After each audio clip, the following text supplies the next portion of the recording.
Well, the battle, Jerry, had to do with whether or not police service in the United States is going to be identified as a profession, or if we in the police business are going to continue to talk about being professionals and do little more than that. And since we're a nation of laws, the strategy that I tried to use was one which I believe in philosophically, and that is that superior leadership in police service in the United States is required in order for us to have a reform of the system that's needed.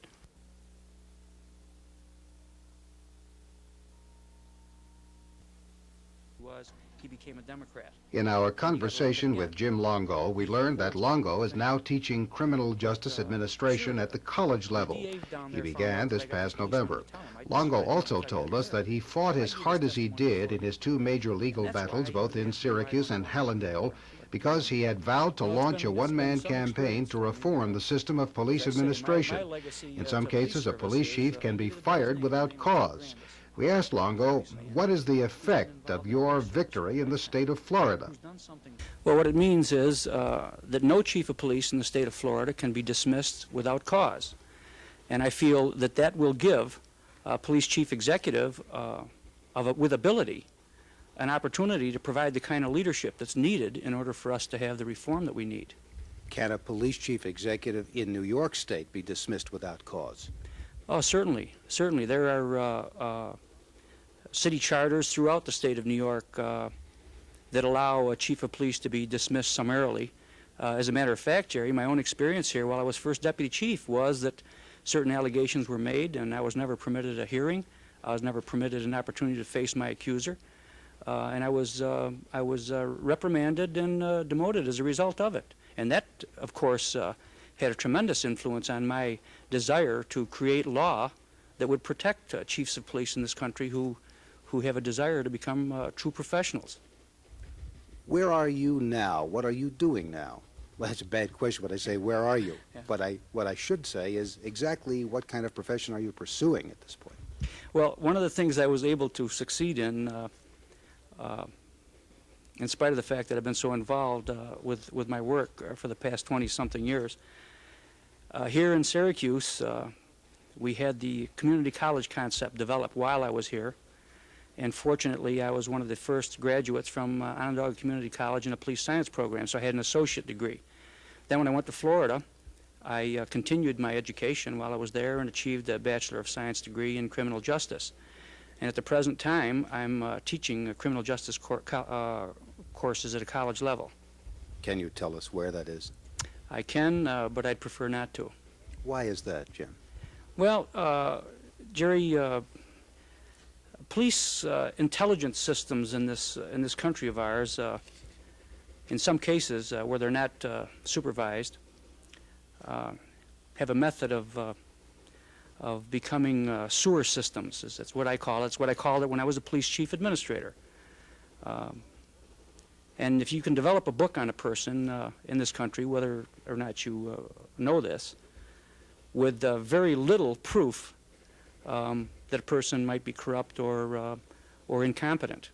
But because the police system is so highly respected in some areas, intelligence systems develop, and they've got a way of flowing information, as it happened with me. Information flowed from Syracuse into Broward County in Florida. Had a tremendous effect on the decision through the grand jury and the prosecutor's office to present a case before the grand jury that was other than complimentary to me, and was able to succeed in diverting attention from my goal to reform the system, from within the system, and made it look like I'd done something criminal. And as was the case in Syracuse, if I can remember the judge's decision in Syracuse, there wasn't one scintilla of evidence to prove that I had done anything criminal. Yet, as a result of presenting this information before the grand jury, it's had a tremendous scar on my character and reputation in this country. And I would prefer to delay that kind of sewerage from going into my college as long as I can. You mean until you lay down a track record there? Yes, sir, that's correct, yes. This book that you say of police or intelligence agencies, does that spill over, say, from local to state to federal agencies that are dealing in this kind of information? Would they have the same book available to them? Certainly they do. For example, as a result of my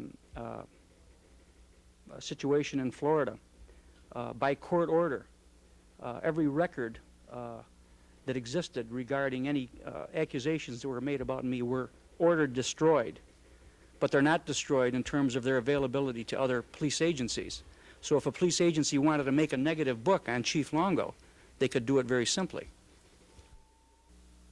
Jerry, I'm really pleased that you asked me that question, because much like the thought of capital punishment in the United States as it regards the death penalty if you kill a policeman or a corrections officer, I don't differentiate between my rights as a police chief and the rights of a citizen, and my answer to that question is certainly.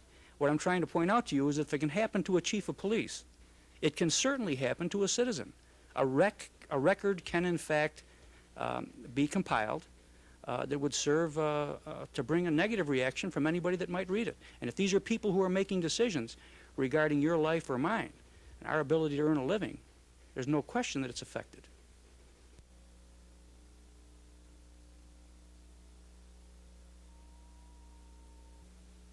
Certainly I have. Certainly I have.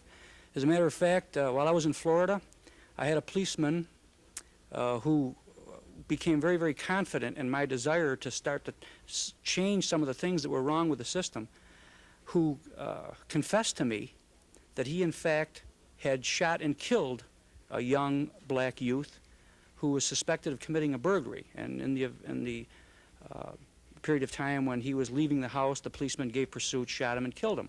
He told me a story about how the police planted a gun at the scene, how they took the gun from a property room, had gone to a local garage and ground out the serial number, how they planted bullets on the dead youth's body, and they weren't even the same caliber as the gun that they planted. And this policeman told me the story, Jerry, much for the same reason that I'm involved in trying to reform the system. In the United States, there's a very real reason why we have a separation in the criminal justice system between police, corrections, and the court. There should be a relationship, but there should never be a marriage. The marriage could result in some things like the story I just related to you being covered up. If the police do a job in covering it up and the DA's office does a job in covering it up, it never really becomes a problem of the courts.